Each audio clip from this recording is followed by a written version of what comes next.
La balade qui mène au belvédère des Trois Refuges et au lac de Puyayo se situe sur le versant où est implantée la station de ski de Pelvoux-Vallouise. Vous allez, dans un premier temps, dominer les hautes vallées de la Vallouise et vous nichez ensuite sous les montagnes de la Blanche et de la Rouya. Le sentier s'étale sur l'ensemble du versant est-nord-est de la Blanche. La montée jusqu'au belvédère des Trois Refuges s'étire à travers la forêt et les alpages de la Plare. Pour rejoindre le lac de Puyayo, vous longez la limite supérieure de ces alpages. Le départ se trouve au hameau de Puyayo, au niveau du grand parking au pied des pistes de ski à 1600 mètres d'altitude. Vous prenez dans un premier temps la route forestière.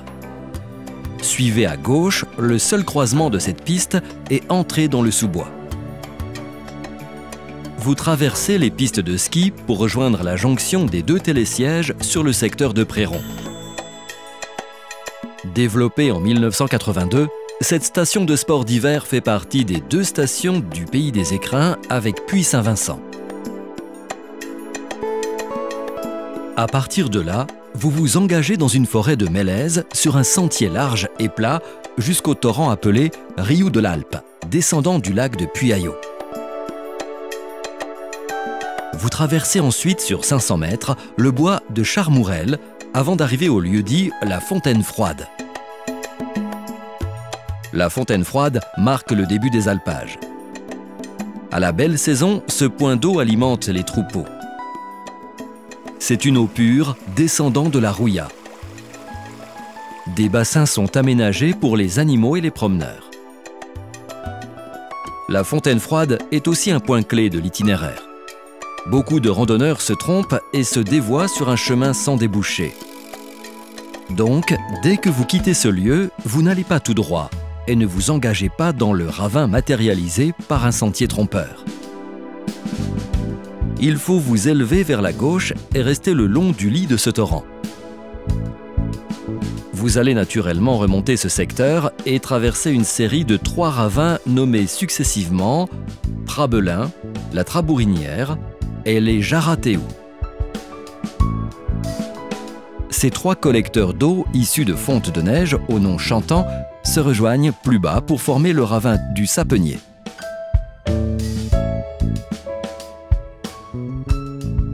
À la côte de 1100 se trouve un replat dans les alpages. De là, vous allez enchaîner une série de lacets jusqu'au croisement du belvédère et du lac. Pensez à vous munir d'une paire de jumelles ou d'un appareil photo équipé d'un zoom pour cette promenade. Vous pourrez ainsi profiter pleinement du belvédère en trouvant les 3 refuges dans l'immensité du massif. Juste avant l'embranchement du belvédère et du lac de Puyayo, vous avez un échappatoire sur la droite qui vous mène en à peine 100 mètres à une cuvette géologique retenant l'eau, selon les saisons, sous forme d'un tout petit lac appelé l'Éterlot. Ce point de vue ne vous permet pas de voir les 3 refuges, mais vous offre une vue dégagée sur la vallée du torrent de Saint-Pierre et le hameau d'Aile-Froide en contrebas. 60 mètres plus haut, sur le chemin principal, vous avez le croisement des 2 itinéraires. À gauche, vous allez au lac de Puyayo. À droite, vous continuez vers le belvédère des 3 refuges. Il y a un peu moins de 70 mètres de dénivelé entre l'embranchement et le belvédère. Ces derniers mètres d'ascension se font dans les prés de la crête de la Soma, dominant la vallée du Célé. Vous êtes arrivé au belvédère des 3 refuges à 2370 mètres d'altitude, face au mont Pelvoux. Avant de découvrir les refuges dans cette immensité, faisons un petit tour d'horizon. Chaque montagne, sommet, pic et vallée possède un nom transmis de bouche à oreille et de génération en génération. Parfois même transformé au fil du temps et fixé de nos jours par la cartographie. Certains noms de relief se déclinent sur les vallées et les villages ou inversement. Par exemple, qui a pris en premier le nom de Pelvoux? La montagne ou le village? Nous laisserons ce débat aux historiens. Focalisons-nous plutôt sur la recherche des 3 refuges. 2 se situent dans la vallée du Célé où coule le torrent de Celsnières et 1 au niveau du glacier blanc. Les refuges de montagne sont édifiés avec les matériaux trouvés sur place, ce qui les rend imperceptibles. Le refuge du Célé se situe sur le verrou glaciaire. Il est assez facile à trouver avec des jumelles car il se détache du relief. Pour trouver le refuge du Bellevou, c'est un peu plus difficile.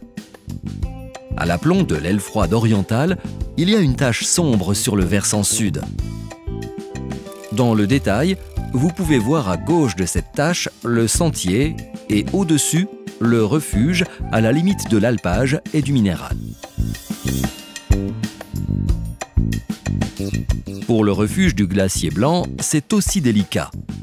Il ne faut pas prendre des repères sur le glacier pour trouver le refuge, car il évolue chaque année. Sur la droite de la grande zone rocheuse, il y a une pente déboulie avec, sur son côté gauche, une petite falaise de teinte plus foncée. Le refuge est posé dessus. Si vous souhaitez poursuivre votre balade jusqu'au lac de Puyayo, il vous suffit de reprendre le croisement en contrebas du belvédère et vous laisser porter vers le sud. Seulement 156 mètres de dénivelé et 2 km vous séparent du lac. Le sentier est bien tracé. Il faut juste faire attention aux drailles qui peuvent par inadvertance vous dérouter. Ces traces d'animaux sont multiples. Ovins, bovins, caprins circulent sur ces pentes pour chercher la bonne nourriture. Au bout de la longue traversée sous la montagne de la Rouya, le sentier passe dans une zone schisteuse, puis caillouteuse, et s'élève dans les derniers lacets sous le lac de Puyayo.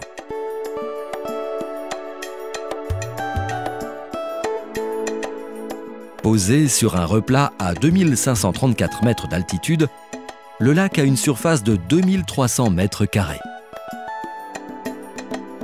Malgré sa faible profondeur, il reste en eau toute la saison et contribue généreusement à alimenter la vallée. Il est blotti contre les versants de la Rouya et de la Blanche. Bien sûr, le panorama est différent qu'au belvédère des 3 refuges, mais il en est tout autant attrayant.